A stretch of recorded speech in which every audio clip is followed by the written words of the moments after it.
nossa revisão para a nossa P1. Como eu falei para vocês, peguem os materiais de vocês, sublinhem tudo que eu for falar aqui, anotem do ladinho, tá? Porque eu sou bem rápida para fazer a revisão, até porque é muito conteúdo, né? Então, vamos começar com o metabolismo dos carboidratos. Deixa eu colocar aqui para vocês, na forma de apresentar. Já começando aqui, gente, em relação ao metabolismo dos carboidratos, lembrem daquela parte de digestão que nós vimos, né? Que ela acontece em 3 etapas: boca, estômago, intestino delgado. O que eu quero que vocês saibam? Cadê? Aqui. Deixa eu ver. Na boca, qual é a ação da enzima, né? Qual enzima que atua na boca? É a alfa-amilase, amilase salival ou pitialina. Já no intestino delgado, nós vamos ter a ação de uma outra enzima. Quem é essa outra enzima? Essa outra enzima é a amilase pancreática. Saibam quais são os produtos formados lá na boca com a ação da alfa-amilase ou amilase salival, que vão ser maltosa, maltotriose e desfenalimide. Já lá no intestino delgado, com a nossa amilase pancreática, também teremos maltosa, maltotriose e desfenalimide, só que a diferença é que ali vai aparecer moléculas de glicose. Também pode ser perguntado o que acontece com essa alfa-amilase quando ela chega no estômago. Lembrem que ela vai ser inativada. Se eu colocar essa palavrinha ativada, já está errada a questão. Ela é inativada por ação de quem? Do ácido clorídrico. Então, porque ela muda, né, esse pH dela, então ela fica inativada, ela desnaturaliza, ok? Então, lembrem dessas 3 situações. Deixa eu colocar aqui para vocês verem. Tá? Então, aqui, olhem só. Aqui vocês vão estudar, foi o que eu acabei de falar para vocês, certo? Também eu quero que vocês lembrem, pessoal, uma vez digeridas, os aminoácidos, os carboidratos, que são os monossacarídeos, que são quais? Glucosa, galactosa e frutosa, eles precisam ser absorvidos. Saibam quais são os mecanismos de absorção, tá, de cada um deles. Então, lembrem que, no caso da glicose e da galactose, é o mesmo mecanismo de absorção, que é o mecanismo de cotransporte com íon sódio. Já no caso da nossa frutose, é por difusão facilitada e depende de uma proteína transportadora. Logo, nós vamos lá para os nossos glúteos, tá? Em relação aos glúteos, quero que vocês lembrem um conceito. Então, o que são glúteos? São uma família de proteínas. Se eu colocar carboidratos, lipídios, outra qualquer, tá errado. É uma família de proteínas que ajuda no transporte de quem? Dos monossacarídeos. Se eu colocar disacarídeo, polissacarídeo, também tá errado. Então, ela auxilia no transporte de monossacarídeos, né? Nos vários tecidos do nosso organismo, para que eles possam chegar. Também pode acontecer de eu colocar assim, os glúteos são uma família de proteínas que auxiliam no transporte da glicose, da galactose e da frutose. Ok, porque são os monossacarídeos. Mas eu posso colocar assim, num falso e verdadeiro.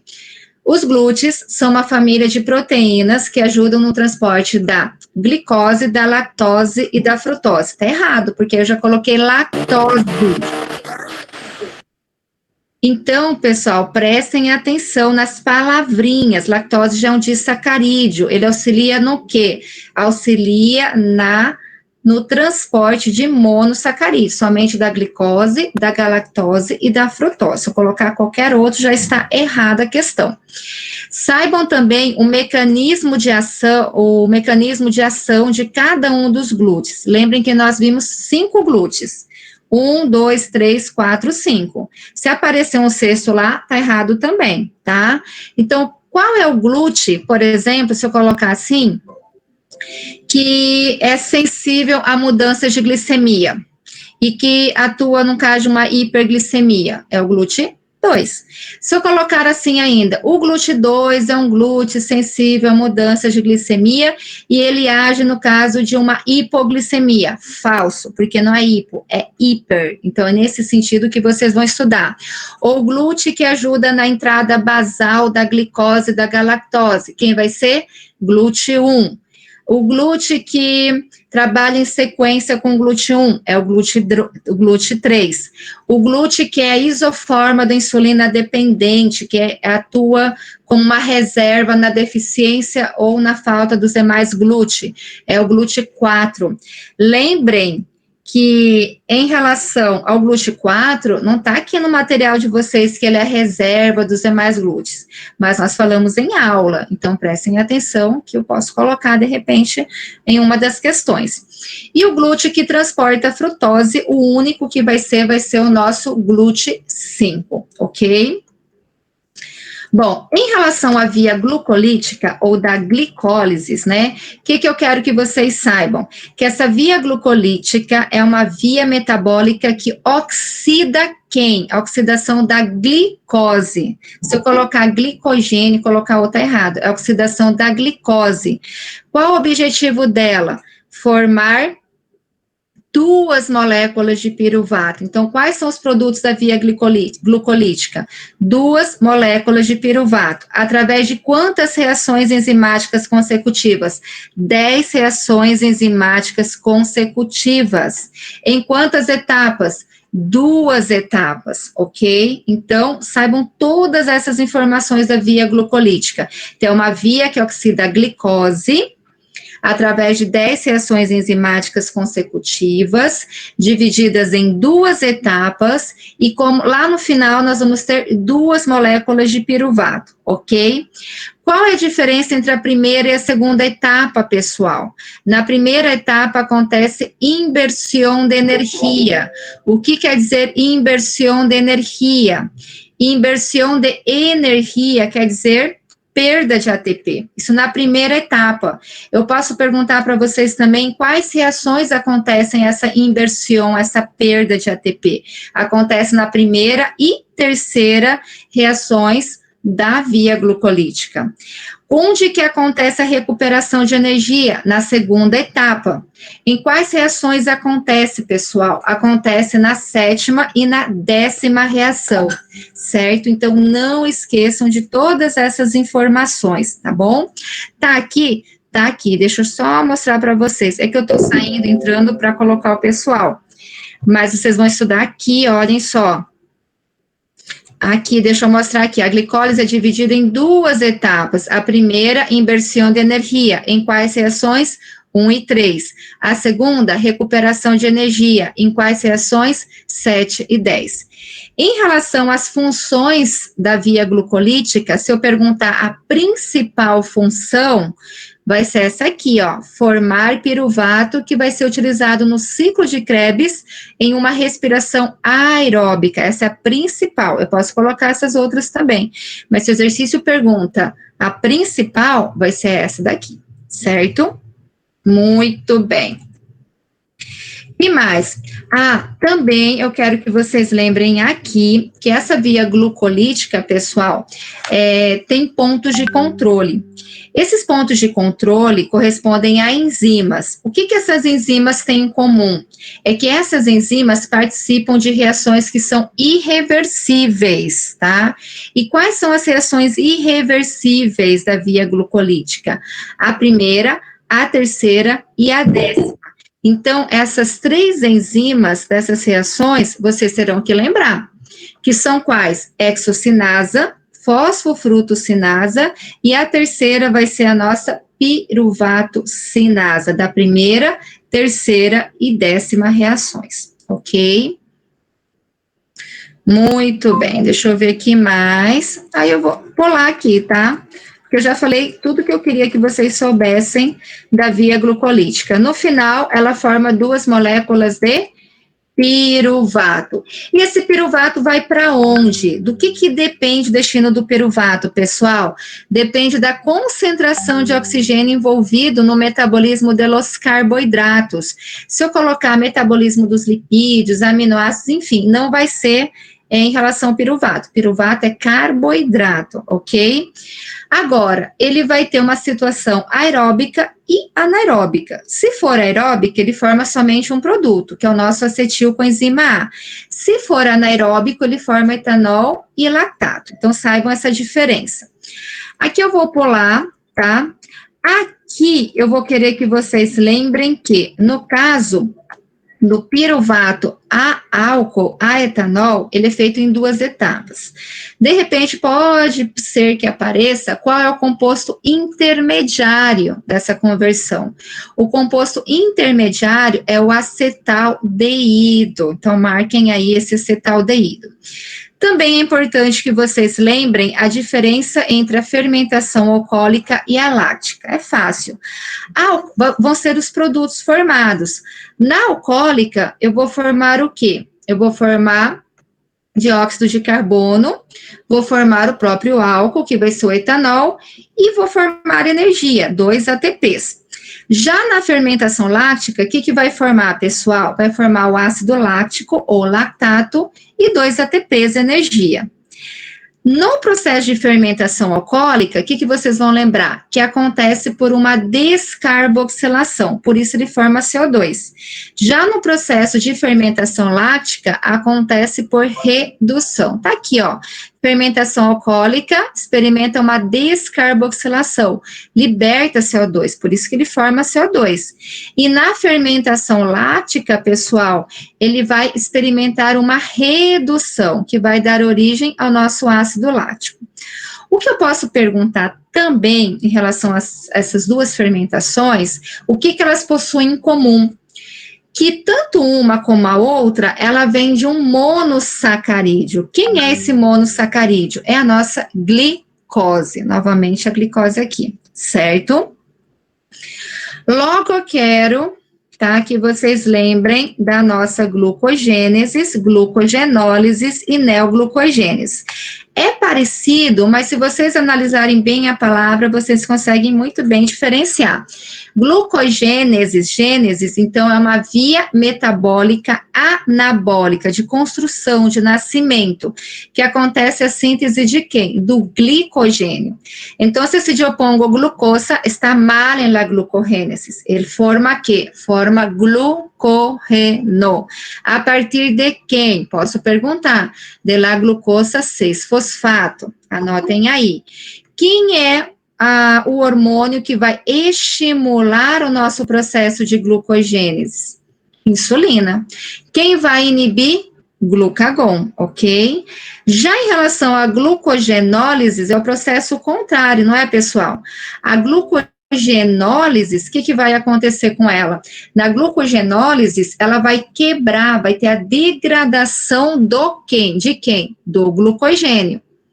Então, na glucogenólise, é um processo que transforma o quê? A glicose, a partir da degradação desse glicogênio, principalmente a nível hepático, no fígado, né? Acontece no músculo sim, mas em maior concentração no fígado. Agora, esse processo de glucogenólise é um processo catabólico, que ele vai ser estimulado pelo nosso glucagon e inibido pela insulina. Em quais situações acontece a glucogenólise, por exemplo? No caso de uma hipoglucemia.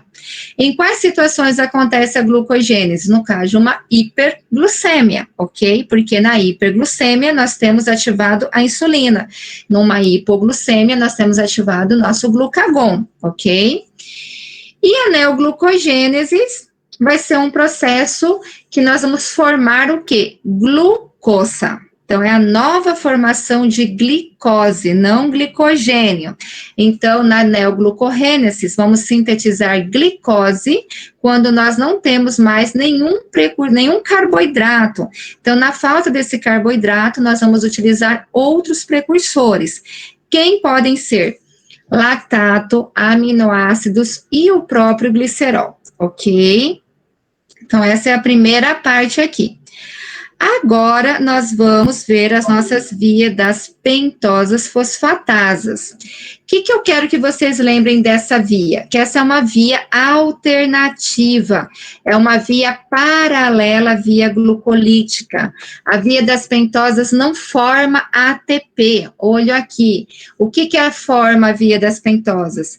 A via das pentosas forma o NADPH, na fase oxidativa. Então, ela forma o NADPH, que nós já sabemos que vai ser sintetizada, vai ser utilizada na síntese, principalmente dos ácidos graxos. E esse NADPH também ajuda na redução da glutationa, então ajuda na combater os radicais livres, porque ele tem esse efeito antioxidante. Uma outra função da via das pentosas, além de formar o NADPH, lembrem-se que ele ajuda também a formar a ribose, que faz parte dos nossos nucleotídeos, dos nossos ácidos nucleicos, já na fase não oxidativa, certo?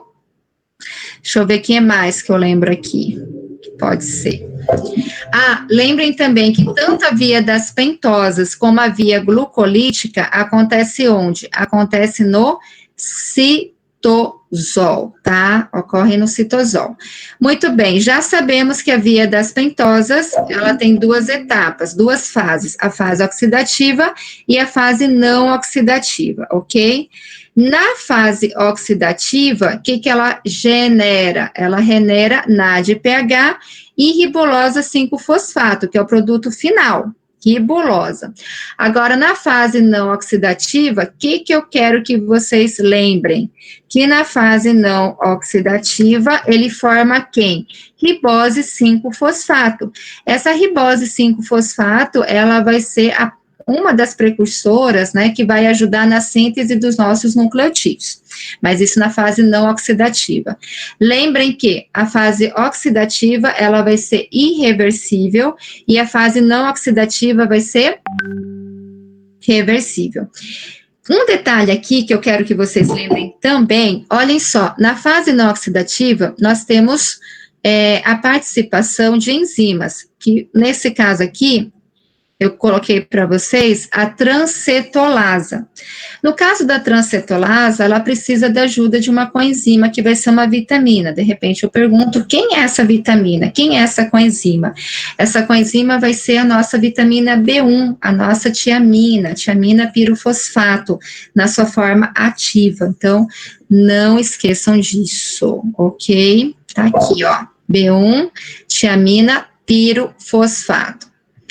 Muito bem, já o ciclo de Cori, ele é bem fácil, tá? O ciclo de Cori, o que eu posso perguntar? Ela acontece entre quem, né? Onde? No fígado e no músculo. Quais são os principais produtos, né? Quais são as principais substâncias? A glicose e o lactato, ok? Quais são as vias metabólicas que participam do ciclo de Cori? Se vocês perceberem aqui, olhem só a imagem. No músculo, eu tenho glicose e aqui o piruvato. Que via é essa? É a via glucolítica, então glicólise. Já no fígado, eu tenho lactato, ele vai formar aqui no final glicose. Qual o nome dessa via? É a neoglucogênese. Então, no ciclo de Cori, nós vamos ter glicólise e neoglucogênese, ok? Ela acontece entre o músculo e o fígado.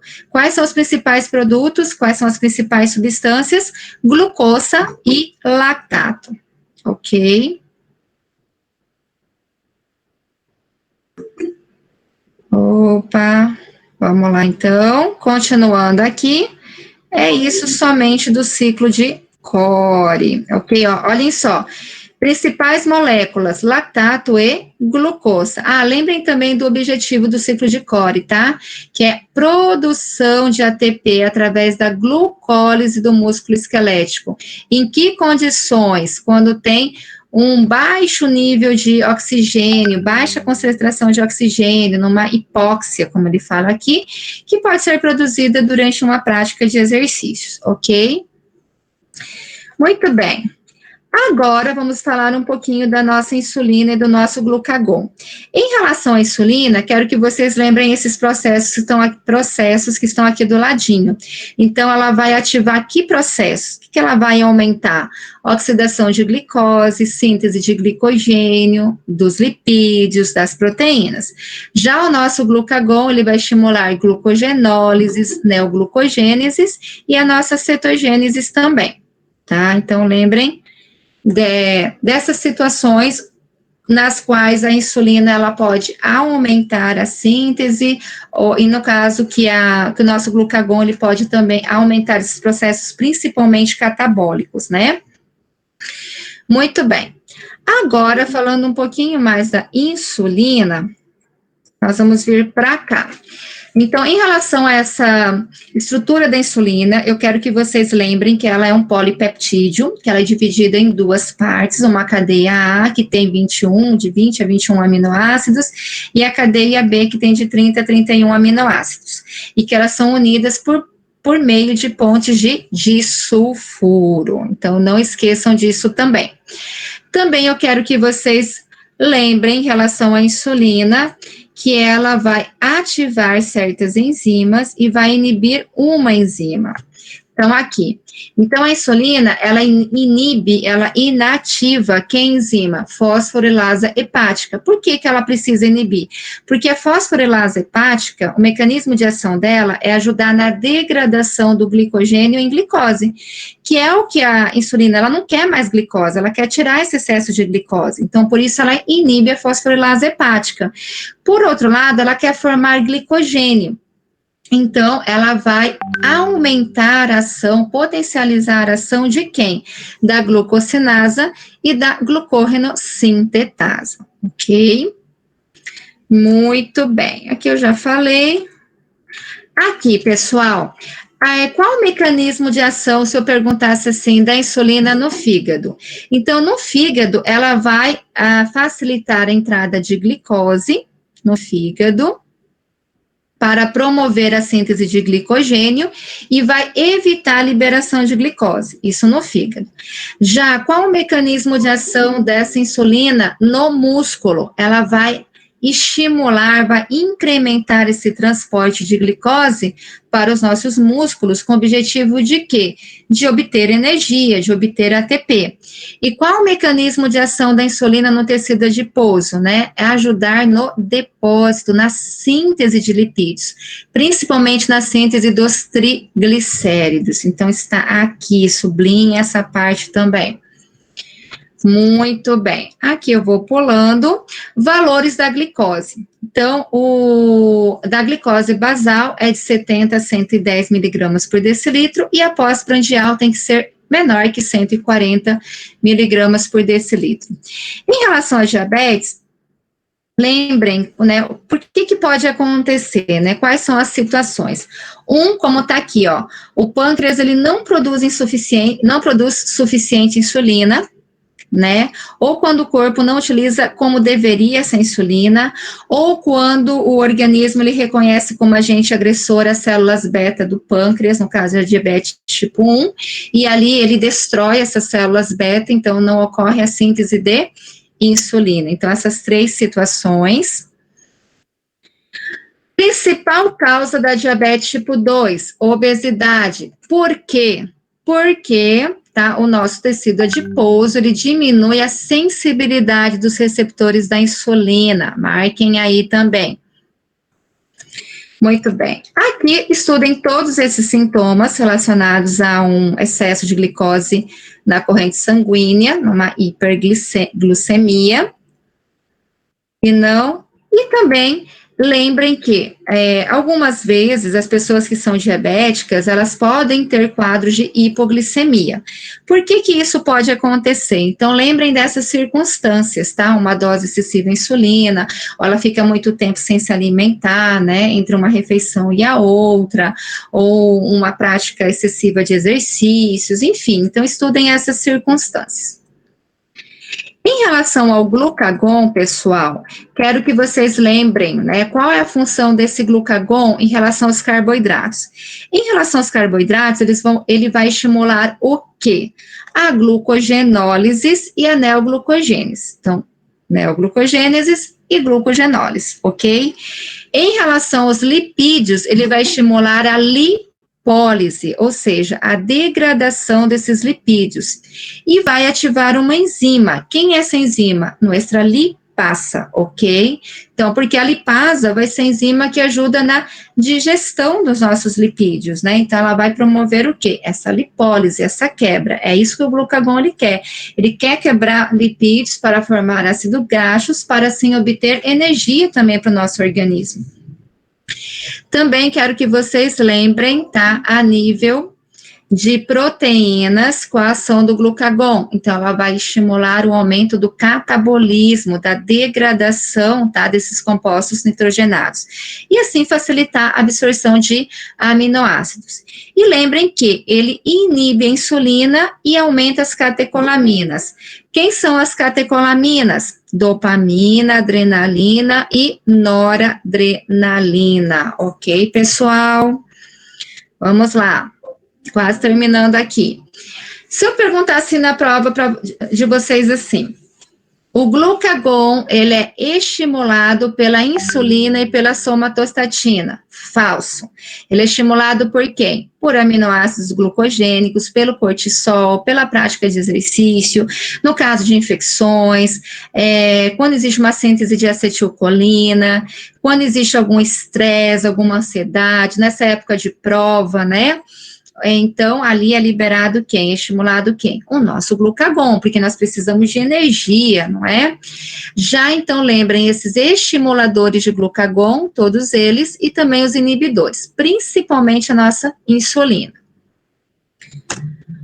Aqui não... Aqui ele só está repetindo, tá, pessoal, que eu falei para vocês estudarem. Então, a nível de carboidratos, o glucagon estimula o quê? Glucogenólises e neoglucogênese. A nível de lipídio, ela estimula a lipasa e com isso ele faz a degradação, né, dos lipídios. Ela estimula a lipólises, ok? Que mais? Deixa eu ver. Aqui não. Tô pulando. Exercício já sabemos que ele estimula. E por último, aqui, pessoal, o glucagon, ele vai ser ativo quando? Quando o meu corpo precisa de energia. Tá? Na prática do exercício, quando está sobre algum estresse, alguma ansiedade, algum trauma, né? Então, podemos concluir que o glucagon, ele estimula processos catabólicos, que precisa conseguir energia, e inibe os anabólicos, ao contrário da nossa insulina, ok? Eu acho que é isso, em relação aos carboidratos. Agora, nós vamos para os nossos lipídios. Vamos lá. Deixa eu colocar. Em relação aos lipídios, pessoal, antes de vir para cá, o que eu quero falar para vocês? Que tem uma parte que não está ali no material de vocês, mas que eu expliquei em aula, tá? Que pode ser que caia também. Então, de onde vem, quais são as origens dos nossos ácidos graxos? Lembrem que são 3. Primeiro, através da alimentação. Segundo, aqueles ácidos graxos que já se encontram armazenados na forma de gotículas nas nossas células. E terceiro, aqueles que são sintetizados em um órgão e que são exportados a outro órgão. Então, não esqueçam disso. Lembrem que antes da oxidação dos ácidos graxos, o nosso corpo passa pelo processamento dos lipídios. Eu até mandei a foto do quadro para vocês, que são aqueles 7 passos que estão aqui no quadro, tá? Então, vamos relembrar um pouquinho eles aqui. Tem que ser na ordem? Tem que ser na ordem, sim, ok? Então, lembrem, primeiro passo, formação de micelas mistas. Segundo, ação das lipasas. Aqui, eu coloquei só lipasas, mas, na verdade, são as lipasas intestinais. Então, de repente, se aparecer lipasa intestinal, vocês podem marcar também no segundo passo, tá? Terceiro, reconversão do triacilglicerol. Para que vai voltar a formar o triacilglicerol? Lembrem, para formar uma lipoproteína. Quem é essa lipoproteína? Quilomicrones. Quarto passo é o desplaçamento no sistema linfático. Quinto passo, ele degrada o TAG em glicerol e ácidos graxos. O que acontece com esse ácido graxo, pessoal? O ácido graxo, ele vai ser ativado, ele precisa de energia. Para quê? Para o sexto passo, para que ele entre nas células, nas mitocôndrias, e assim, sétimo passo, oxidação dos ácidos graxos. Se eu perguntar para vocês assim, por exemplo, marque a alternativa que corresponde, mando de novo para vocês, tá? Marque a alternativa que corresponde ao segundo e ao quarto passo do processamento dos lipídios. Então, vocês vão marcar ação das lipasas e desplaçamento no sistema linfático. Ou eu posso perguntar de qualquer outro passo, certo? Ou eu posso perguntar assim, marque a opção onde exista o passo onde acontece a degradação do triacilglicerol em diacilglicerol e monacilglicerol. Vai ser o segundo passo, a ação das lipasas intestinais, no caso aqui, que são as mais específicas, ok, pessoal?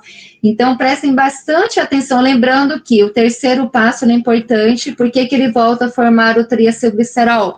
Porque ele vai produzir uma lipoproteína, e essa lipoproteína vai ser o nosso quilomicron. Tem que ser nessa ordem? Tem que ser nessa ordem, tá bom? Se eu perguntar assim, em qual dos passos, ou em qual etapa do processamento dos lipídios acontece a ativação do ácido graxo? No quinto passo, quando acontece a degradação do triacilglicerol em glicerol e ácido graxo. Então, dá para fazer várias perguntas só aqui do processamento dos lipídios. Eu mando a foto do quadro sim, tá bom? Mando novamente para vocês. Gente, e agora sim, eu vou colocar aqui um material e nós vamos para a nossa beta-oxidação dos ácidos graxos, ou oxidação dos ácidos graxos. O que eu quero que vocês lembrem? Essas três fases da beta-oxidação. Então, é beta-oxidação propriamente dita, oxidação do acetil-CoA CO2 e os produtos gerados tanto de como do ciclo de Krebs, como da beta-oxidação, que vão doar os elétrons para quem? Para a cadeia respiratória mitocondrial. Para quê? Para formar água. Lembrando também, pessoal, que essa beta-oxidação propriamente dita, novamente tem 4 passos. Então, eu quero que vocês saibam na ordem esses 4 passos. Primeiro, desidrogenação. Segundo, hidratação. Terceiro, desidrogenação. E quarto, acção de la tiolasa. Se eu coloco fora dessa ordem, está errado. Tem que ser nessa ordem, tá bom? Então, prestem atenção. Não vou cobrar as enzimas. Lembrem que a beta-oxidação ou oxidação dos ácidos graxos ocorre nas mitocôndrias. Lembrem que a biossíntese dos ácidos graxos acontece no citosol. É uma diferença. Quem é o precursor da biossíntese dos ácidos graxos? É o nosso acetil-CoA. De onde vem o acetil-CoA que nós utilizamos na biossíntese dos ácidos graxos? Do ciclo de Krebs. Através de qual mecanismo ele chega lá no nosso citosol, se ele se encontra nas mitocôndrias? Lembrem que é através da lançadeira de citrato, tá? Então, todas essas informações vocês vão lembrar também em relação à biossíntese dos nossos ácidos graxos, ok? Tá tudo aqui. Lembrem da lançadeira de citrato. Olhem só, ela utiliza o citrato para tirar da mitocôndria o acetil-CoA necessária no citosol para fazer a biossíntese dos ácidos graxos. Qual é o principal cofator do processo da biossíntese dos ácidos graxos? O principal cofator é o nosso NADPH. De onde vem o nosso NADPH, se aparecer lá? Ela vem da via das pentosas, da fase oxidativa. Não se esqueçam disso, eu posso relacionar um com o outro. Então, lembrem que o principal substrato é o acetil-CoA. O principal cofator é o NADPH. De onde ele vem? Da via das pentosas. E o produto final é o nosso palmitato ou ácido palmítico. Ok? Já sabemos que ela no citosol, a partir do acetil-CoA, no fígado, ok? Como principal cofator, o nosso NADPH está aqui. Já sabemos de onde vem o nosso NADPH, principalmente da via das pentosas, é ali que vocês vão marcar. Qual é o hormônio que estimula a síntese do ácidos graxos? Insulina. Porque quando tem muita glicose no nosso organismo, né, ele é transformado também em ácido graxo, ok? E aqui nós temos todo o processo da síntese dos nossos ácidos graxos. O que eu preciso lembrar? Que esse acetil-CoA que se encontra nas mitocôndrias, ele vai chegar aqui no citosol, através da lançadeira de citrato. Lembrem que esse citrato, uma vez no citosol, ele vai ser degradado pelas nossas liasas em acetil-CoA e oxalacetato. O acetil-CoA é o principal substrato, é o principal precursor da biossíntese dos ácidos graxos, e ele vai formar no final o nosso palmitato. O que vai acontecer com o oxalacetato? Ele vai ser transformado em malato e, finalmente, em piruvato, que vai ser reaproveitado nas outras vias metabólicas. Lembrando que, quando acontece esse processo de lipogênese, de síntese de ácidos graxos, uma via metabólica vai ser inibida. Quem é essa via metabólica? É o nosso ciclo de Krebs, ok? Muito bem, diferença entre triglicéridos e colesterol, vocês já sabem, né? O triglicérido ele é utilizado como armazenamento de energia e o colesterol ele é utilizado como precursor de hormônios, da vitamina D, né? No caso, ela faz parte das membranas plasmáticas, ele também é o precursor das balsas lipídicas, então saibam essa diferença. Quero que vocês lembrem esses valores de triglicéridos, tá? Quando ele é normal, quando ele está no limite, alto, muito alto. Aqui relacionem algumas patologias também relacionadas, dê uma estudadinha, mas é fácil. Aqui, pessoal, síntese do triglicérido. Como que é feita essa síntese? A partir de quem? A partir da ativação dos ácidos graxos. Então, ativa o ácido graxo para formar o quê? O ácido graxo com enzima A, que é o acilcoenzima A. O que vai acontecer com esse acilcoenzima A? Ele se une com o glicerol 3-fosfato e vai fazer várias esterificações. O que é uma esterificação? Vai ser a substituição do hidrogênio do glicerol por ácido graxo. Quem é o precursor direto do triglicérido? É o diacilglicerol 3-fosfato, ou chamado de ácido fosfatídico. Um detalhe aqui também que eu quero que vocês lembrem é que a síntese do triglicérido, ele acontece onde? No retículo endoplasmático, como diz aqui, ó, de todas as células, marquem essa frase aqui. Mas ele será em los hepatócitos, en el tejido adiposo, esse processo é mais ativo. De repente, eu coloco assim, nos hepatócitos e no tecido adiposo, esse processo de síntese é menos ativo. É falso, é mais ativo. E lembrem também que o acúmulo de triglicéridos no fígado, ele não é normal, tá? Ele é patológico, e o nome dessa patologia vai ser esteatose hepática, ok? E lembrem que o tecido adiposo, a principal função dele é o acúmulo dessa energia na forma de triglicérido. Se eu colocar qualquer outra forma aqui que não seja triglicérido, está falso também, é errado também. Muito bem, aqui eu já falei. E o nosso colesterol, o que eu quero que vocês lembrem? Esses níveis estándares de colesterol, deem uma estudadinha também. Aqui não. Estou pulando tudo isso, vou para cá. Lembrem que a síntese de colesterol, ou biossíntese do colesterol, acontece também no citosol, a partir do nosso acetil-CoA. Quero que vocês lembrem a enzima que regula esse processo, olhem só, hidroximetilglutaril com enzima A, redutasa. Tem a sintasa? Tem, mas a redutasa é a enzima que regula esse processo. Não está aqui, mas eu falei para vocês, e eu quero que vocês lembrem da relação com as estatinas, ok? As estatinas, que são um grupo de fármacos, que age onde? Qual o mecanismo de ação das estatinas, pessoal? Inibir, inativar essa enzima, hidroximetilglutaril, coenzima A redutasa, com o objetivo de quê? De diminuir, de reduzir os níveis de quê? De colesterol, certo? Anotem aí. Outro fator importante aqui, que eu quero que vocês lembrem, é que em algum momento nessa síntese do colesterol, um produto intermediário dele faz conexão com a cadeia respiratória. Quem é esse produto intermediário? É o farnesilpirofosfato. Eu falei em aula para vocês, então anotem aí. Então, farnesilpirofosfato, ok, pessoal?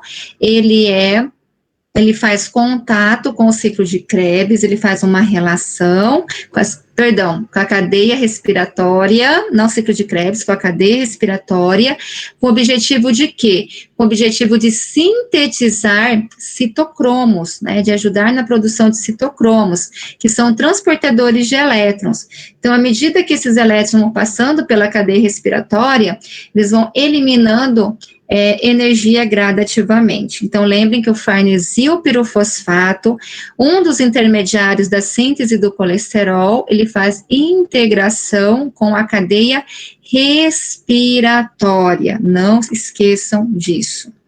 Posso perguntar também aqui, ó, quais são os produtos finais da utilização do colesterol? Aí vocês vão marcar que são os ácidos biliares. Aqui eu não perguntei nada. Que são os ácidos graxos essenciais, pessoal? São aqueles ácidos graxos que meu corpo não consegue sintetizar, então nós vamos obter através da alimentação. Quem são os principais? Ômega 3 e ômega 6. Lembrem que eles são poliinsaturados. O 3 e o 6 não são monoinsaturados, eles são poliinsaturados, ok? Quero que vocês saibam essas duas diferenças entre relação ômega 3 e ômega 6. Então, se eu falar assim, produz agregação plaquetária promovendo a vasoconstricção, vai ser o 6. Se eu falo inibe a agregação plaquetária e produz vasodilatação, vai ser o nosso 3, certo? Em relação aos eicosanoides, pessoal, lembrem que eles são um grupo de lipídios, que tem 20 átomos de carbono, eles derivam da oxigenação dos ácidos graxos poliinsaturados, e quem é o precursor dos eicosanoides? É o nosso ácido araquidônico. A classificação dos eicosanoides vai depender das enzimas que participam na síntese desses compostos. Quem são as duas enzimas? Ciclooxigenasas e lipoxigenasa. Se eu tenho ciclooxigenasa, então tenho prostaglandina e tromboxano.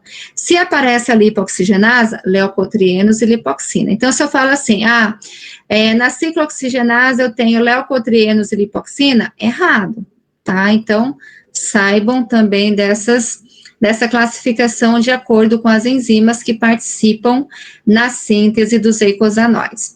Também quero que vocês saibam onde são sintetizados as prostaglandinas, tromboxanos e leucotrienos. Prostaglandinas em todas as células, à exceção dos glóbulos vermelhos. Tromboxanos nas plaquetas. Leucotrienos nos leucócitos. Principal função das prostaglandinas é a ação vasodilatadora. Eu posso colocar todas essas funções, tá, pessoal? Mas a principal função dela é a vasodilatação, ok? Não esqueçam disso. Tromboxano, agregação plaquetária, no caso de uma hemorragia, né? São sintetizados nas plaquetas. E os leucotrienos se sintetizam nos leucócitos, ok? E lembrem dessas funções também, ó, a constrição do músculo liso bronquial, vasoconstrictores, e aumentam a permeabilidade vascular. Em relação à cascata do ácido araquidônico, não se preocupem, eu trouxe mais para vocês, porque vocês vão ver novamente em farmacologia, mas vocês já sabem o mecanismo de ação, por exemplo, dos AINES em relação aos nossos eicosanoides, eles vão inibir a síntese das prostaglandinas, então ele trabalha aqui junto com essa enzima, que é a ciclooxigenada, mas não se preocupem agora para a P1 de vocês, certo? E finalmente, agora nós vamos para o que nós vimos, né? Os últimos. Ai, gente, eu pulei aqui, peraí, deixa eu pegar o outro material, que vão ser os aminoácidos. Eu já vou falando um pouquinho deles, tá? Os aminoácidos, que quero que vocês lembrem, né? Como eu falei essa semana, que eles não são armazenados no nosso organismo, tá? Vocês estão conseguindo visualizar o material aqui? Sim ou não? Então, tá bom. Então, vamos lá. Então, lembrem que os aminoácidos, eles não são armazenados, ok? Lipídios, carboidratos, ok, podem ser armazenados, mas esses não. O que eu quero que vocês lembrem? Essa utilização, podem marcar aí, tá? Então, quando que ele continua com o grupo amino? Na síntese de aminoácidos, proteínas e nucleotídeos. Quando que ele precisa perder o grupo amino? Para sintetizar glicose, ácidos graxos e compostos oxidados. Então, podem marcar. Aqui, ó, como hacemos para retirar o grupo amino e transformar em amônio? Então, essas etapas eu vou pedir para vocês também estudarem. Então, acontece primeiro onde? No citosol. O que vai acontecer com o aminoácido? Ele se une com o intermediário do ciclo de Krebs. Tá? Quem é esse primeiro intermediário? O alfa-cetoglutarato. Lembrem que transaminação é transferência de grupo amino, tá? Esse é o conceito de transaminação. E ele forma o quê? Glutamato e o cetoácido. Quem participa aqui? Quais são as enzimas? São as transaminases. Lembrem que essas transaminases, elas precisam da ajuda da vitamina B6 na forma ativa, que é o PLP, que é o piridoxalfosfato, ok? O que vai acontecer com esse glutamato, pessoal? Já nas mitocôndrias, ele pode sofrer transaminação e desaminação oxidativa. Na transaminação, nessa segunda etapa, o glutamato ele encontra com um outro intermediário do ciclo de Krebs. Dessa vez, é o nosso oxalacetato, e ele faz essa transferência de grupo amino, tá? E ele forma aspartato, que vai ser utilizado no ciclo da ureia, e volta a formar alfa-cetoglutarato. Lembrando que a desaminação oxidativa também acontece nas mitocôndrias com o nosso glutamato. Só que ali, o que é desaminação oxidativa? É ruptura do grupo amino. Ele vai reagir com NAD+, ou NADP+, ou um ou outro, e moléculas de água. Ele forma também alfa-cetoglutarato, e além disso, ele vai formar o amônio. O que vai acontecer com esse amônio, pessoal?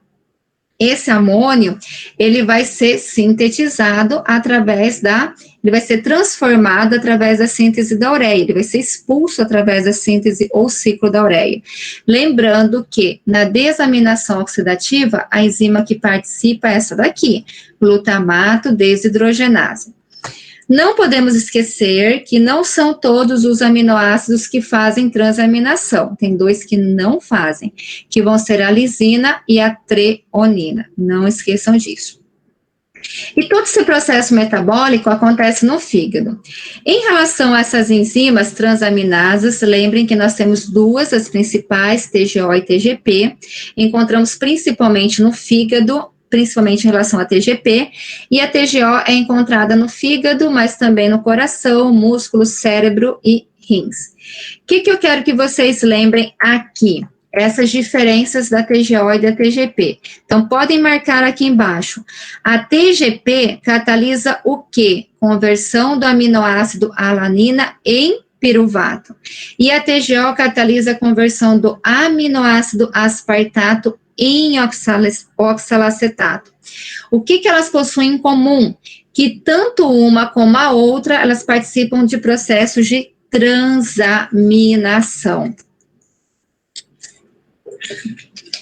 Vou pedir para vocês estudarem todas as situações onde essas transaminases se encontram altas, elevadas em sangue. Então, lembrem, todas as anomalias hepáticas, quando tem o excesso de triglicéridos, diabetes tipo 2, pancreatites, infarto do miocárdio, miopatias. Então, estudem todas essas situações que eu coloquei aqui para vocês, tá bom?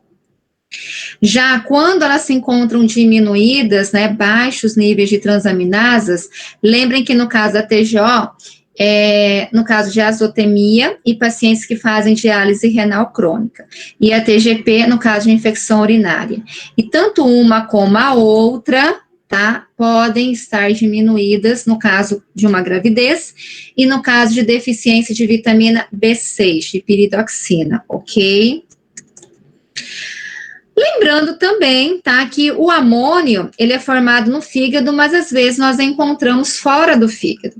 E como que esse amônio, ele vai ser transportado, esse amônio que se encontra fora do fígado, até o fígado novamente? Qual é a forma segura de fazer esse transporte? Vai ser através desse aminoácido. Então, anotem aí, glutamina. Então, a glutamina é a forma ativa.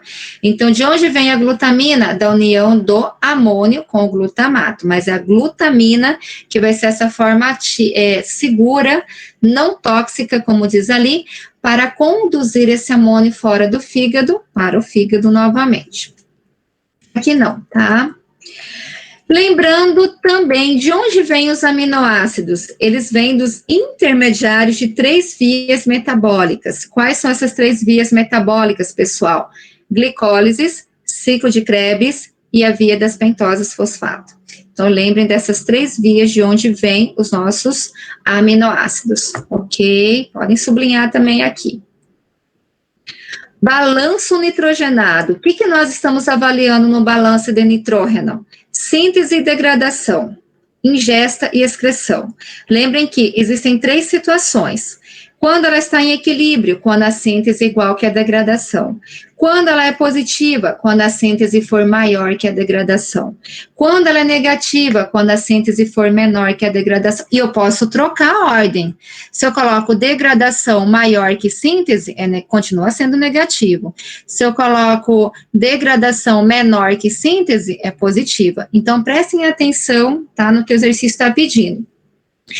Também, tá, eu coloquei para vocês algumas situações onde ela se encontra positiva e negativa. Então, se aparece assim, o balance de nitrógeno é positivo durante o embarazo e a recuperação de enfermedades, verdadeiro.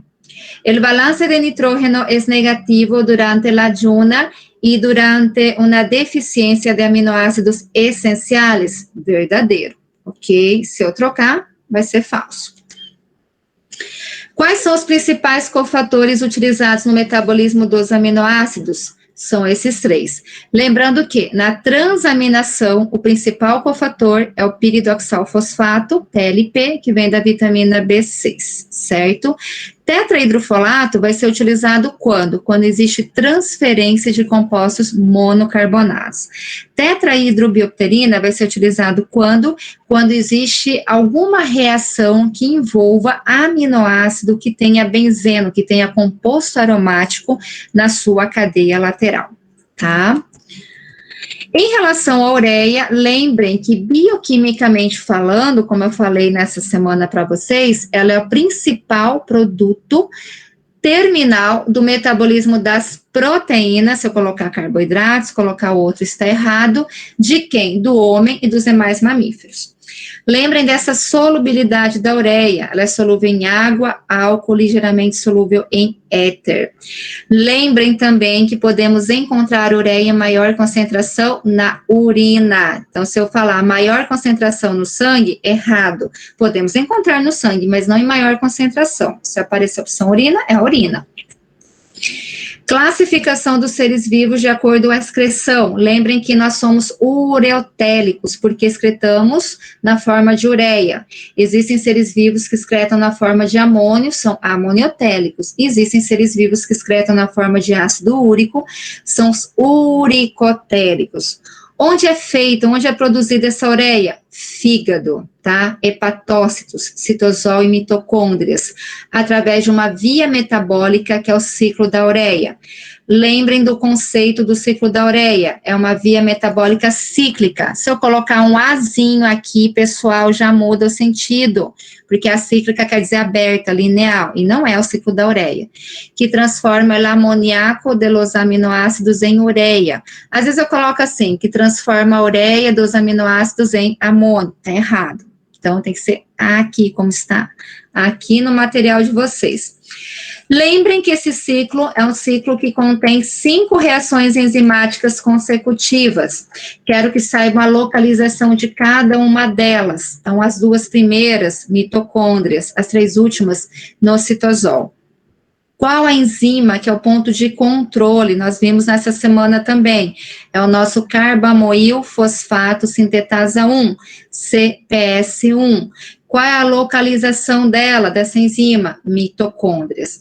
Quais são os produtos finais do ciclo da ureia? Ornitina e ureia. Se aparecer somente ureia, está errado, tem que aparecer ornitina também. Lembrem das funções da ornitina, da citrulina, do aspartato e da arginina. Ornitina, tá aqui, ó, desintoxicação do organismo. Citrulina, favorece a vasodilatação. Aspartato, transporte de nitrogênio. A arginina diminui a pressão arterial. Se eu perguntar também assim, em qual etapa, em qual passo do ciclo da ureia ela faz conexão com o ciclo de Krebs? É na quarta reação, no quarto passo. Qual é o produto que faz essa conexão? É o nosso fumarato, tá? Muito bem. A arginina, lembrem-se que além dela participar do ciclo da ureia, quando ela se encontra com uma enzima chamada óxido sintetase, o que vai acontecer com ela? Ela forma óxido nítrico. Por que o óxido nítrico é importante, pessoal? Porque ela é um vasodilatador, tá? Aqui não. Mas lembrem desses valores de ureia também, tá? Em ninhos, em adultos sanos, em ancianos, certo? E também lembrem, tá, em quais situações podemos ter urêmia e em quais situações podemos ter ureia diminuída. Se eu falo assim, observamos urêmia em casos de excesso de hidratação, gravidez, falho renal, falso, porque aí a ureia é diminuída. Urêmia acontece no excesso de proteínas, então saibam todas essas situações, hemorragia gastrointestinal, inanição, obstruções renais, hipovolêmia, desidratação, queimaduras, e ureia diminuída, dieta pobre em proteínas, falha hepático, excesso de hidratação e embaraço, ok, pessoal? E vamos para o nosso último aqui, que deve estar fresquinho na cabeça de vocês, né? Que são os aminoácidos. Em relação à arginina, além de lembrar que ele é um dos precursores da síntese da ureia, que nós acabamos de ver, a arginina ela tem outras funções. Ela é precursora do óxido nítrico, ela ajuda na síntese proteica. Lembrem de todas essas sínteses, ok? Proteica, poliamina, síntese da ureia, renal da creatina, óxido nítrico, ela tem efeitos imunotrópicos. Eu posso perguntar assim, qual é o aminoácido que estimula o hormônio do crescimento, prolactina e glucagon? A arginina. Ou eu posso perguntar, a arginina ajuda na liberação de quais hormonas? Del crescimento, glucagon e prolactina, ok? Qual é o aminoácido que pode ser utilizado no tratamento da aterosclerose? A arginina, tá? Em relação à histidina, quero que vocês lembrem que a histidina, ela é um aminoácido que o processo de degradação dela, que uma vez degradado, ele pode formar o glutamato. Também quero que vocês lembrem, tá tudo aqui, ó, a sua degradação dá lugar ao glutamato. Também quero que vocês lembrem que a descarboxilação da histidina forma a histamina.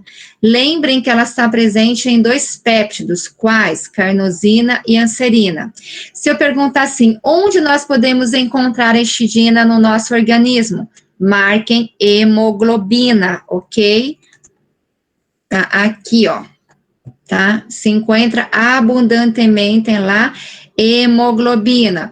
Eu posso perguntar ainda assim, aminoácido que pode ser utilizado no tratamento de artrite reumatoide, doenças alérgicas, úlceras e anêmia? Histidina, ok? Em relação aos aminoácidos de cadeia ramificada, lembrem quais são? Leucina, isoleucina e valina. Se eu colocar qualquer outro, tá errado. Quero que vocês lembrem um diferencial desses aminoácidos, que esses aminoácidos, eles são degradados em sua grande maioria no músculo e não no fígado. Olhem só aqui. A diferença da maioria dos outros aminoácidos é que eles são decompostos, na sua grande parte, no músculo e não no fígado. Se eu fizer o contrário, também está errado. Também quero que vocês lembrem que esses aminoácidos de cadeia ramificada, a leucina em particular, ela ajuda em que sentido? Na construção de proteínas musculares. E a isoleucina e a valina, ela ajuda na produção de energia e regular os níveis da nossa glicose, do nosso açúcar em sangue. Então, façam essa diferença também, ok? Bom, em relação à lisina, tá, que é um aminoácido que não transamina, lembrem que o papel central dela está relacionada com o cálcio. Por que com o cálcio? Olhem só aqui. Porque ela estimula a absorção, ela ajuda na absorção desse mineral pelo nosso sistema gastrointestinal e vai, de uma certa forma, diminuir a eliminação dele pela urina. Com isso, ele ajuda na prevenção da osteoporose. Então, se eu falo assim, aminoácido essencial que ajuda na prevenção da osteoporose, absorvendo mais cálcio e diminuindo a eliminação do cálcio, por exemplo, vai ser a lisina. Também a lisina, se eu falo assim, aminoácido que pode ser empregado no tratamento da herpes viral, também vai ser a nossa lisina. Qual o mecanismo de ação? Ele vai fazer com que essas feridas apareçam com menos frequência e se curem de forma mais rápida, tá? Esse seria o mecanismo de ação. Também quero que vocês lembrem que a lisina, tá, ela pode ser utilizada no tratamento, né, de estresse e de ansiedade crônica, tá? Então, ela ajuda a melhorar a nossa saúde mental. Depois vamos para a nossa metionina. Da metionina, eu quero que vocês lembrem que ela tem ação antioxidante, ela combate os radicais livres, quero que vocês lembrem que uma das principais funções da metionina é na metabolização de gorduras. Se eu falo assim, aminoácido que é precursor da cisteína e da taurina, vai ser a nossa metionina. Lembrem que a cisteína, por sua vez, ela é precursora do glutatión, da glutationa, que está aqui, que é o neutralizador de toxinas hepáticas. Se eu falo assim, aminoácido que pode ser benéfico para pessoas que têm esquizofrenia, porque reduz os níveis de histamina em sangue do organismo, vai ser a nossa metionina também. Tá? Então, façam todas essas relações com a nossa metionina, tá bom? A fenilalanina, o que eu quero que vocês lembrem, né? Se eu perguntar assim, aminoácido que mantém o nosso estado anímico, né, que aumenta os nossos níveis de endorfina, vai ser a fenilalanina. Por que ela aumenta os níveis de endorfina? Porque ela bloqueia as enzimas chamadas encefalinasa. Qual é o aminoácido que está relacionado com as catecolaminas, com noradrenalina, adrenalina e dopamina? Vai ser a nossa fenilalanina também. Por quê? O que eu falei durante a semana para vocês? Que a fenilalanina, ela é precursora da tirosina, e a tirosina, ela é precursora dessas catecolaminas. E também eu quero que vocês lembrem da fenilalanina, que ela tem uma ação de analgesia, né, que ela diminui essa sensação de dolor, além de ajudar na síntese de colágeno, ok? Aí eu falo assim, aminoácido que pode ser utilizado para acalmar dolores como cefaleia, cólicos menstruais, dolores musculares, né, associados a artrites, reumatoides e osteoartrites, também vai ser a fenilalanina, ok? Em relação à treonina, lembrem que ela não transamina também, que esse aminoácido ele trabalha em conjunto com outros dois aminoácidos. Quais são? Metionina e ácido aspartico. Qual é a principal função da treonina, pessoal? Metabolização de graxas, de lipídios, né? Impedindo com que eles se depositem em certos órgãos, principalmente no fígado. E por último, eu quero que vocês, como eu falei essa semana também, em relação ao triptofano. Então, o triptofano é aminoácido que pode ser transformado em vitamina B3, em niacina, é o nosso triptofano. Aminoácido que ajuda na síntese da serotonina, triptofano. Mas para sintetizar serotonina, ele precisa da ajuda da nossa vitamina B6, da nossa piridoxina. E também quero que vocês façam a relação do triptofano com a melatonina. Por que com a melatonina? Porque já que o triptofano, ele ajuda na síntese da serotonina, a serotonina também ajuda a produzir a melatonina. Lembrando que a melatonina é o hormônio que regula o nosso ciclo de sono-vigília. Ela têm os seus valores, os seus níveis diminuídos durante o dia e elas vão aumentando durante a noite. E lembrem principalmente da relação da vitamina B6, da nossa piridoxina, porque uma hipovitaminose da vitamina B6 poderia comprometer a síntese, por exemplo, da nossa serotonina, ok? E isso pode causar o quê? Confusão, depressão, perda de memória, dificuldade para prestar atenção, fadiga e insônia. Por que o insônia? Porque indiretamente ela está ligada à melatonina. Ok, pessoalzinho, eu acho que foi isso. Nossa, falei demais, hein? Não é? Alguma pergunta, alguma dúvida? Jesus, né, Ney? Cansei aqui Professora, de tomar essa água aqui. Pode falar. só uma dúvida particular mesmo.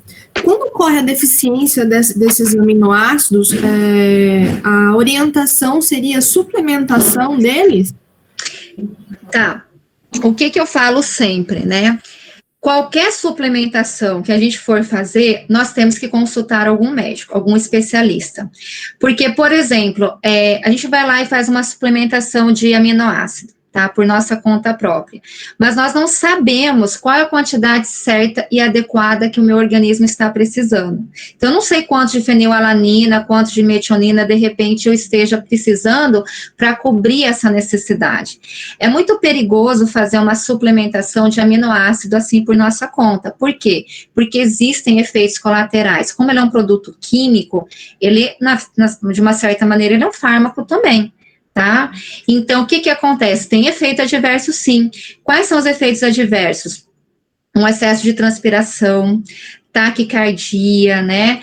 Também excesso de flatulência, síndrome de Rey. Então, existe esse efeito colateral. Então, tem que tomar muito cuidado, porque às vezes o que serve para mim não serve para vocês. Porque o nosso processo metabólico, pessoal, é diferente, né? Cada um tem o seu, tem a sua particularidade. Às vezes você tem uma prática de exercício que eu, de repente, eu não tenha. Então, eu vou precisar suplementar muito mais, de repente, que você. Então, é muito difícil fazer isso. A gente tem que avaliar cada situação, é única, é individual, tá? Gente, ó, espero que vocês tenham gostado. Gente, não saiam ainda, deixa eu pegar a frequência de vocês, tá? Espero que vocês tenham gostado. Falei pra caramba, espero que vocês tenham anotado. Top demais, prof. Muito obrigada De mesmo. nada, gente.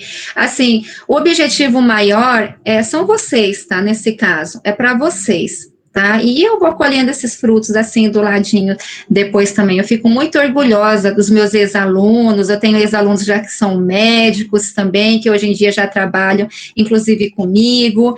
Então, é esse o benefício que a gente colhe, tá bom? Então, eu sou muito grata por isso, por estar aqui com vocês, tá bom?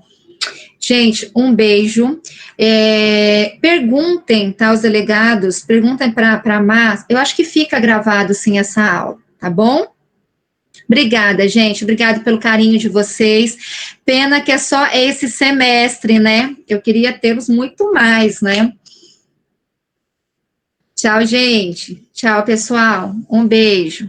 Deixa eu pegar a frequência de vocês rapidinho. Eu sei que muita gente já saiu, mas deixa eu só pegar aqui, tá? Rapidinho. Professora, Pode falar. Nós estamos em 2 aqui. Aí passa o nome para o delegado?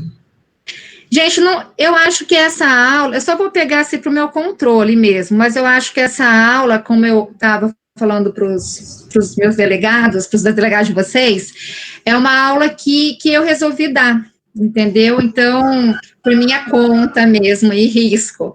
Então, acho que não vai contar para a frequência de vocês. Mas, de qualquer maneira, se vocês quiserem colocar, mandar para os delegados, não tem problema, tá bom?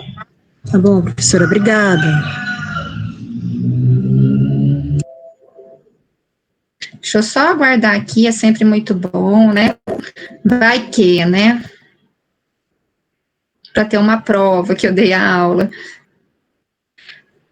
Quartos semestres, vou colocar Cidade Leste, repasso de dia 19. Só vou guardar aqui.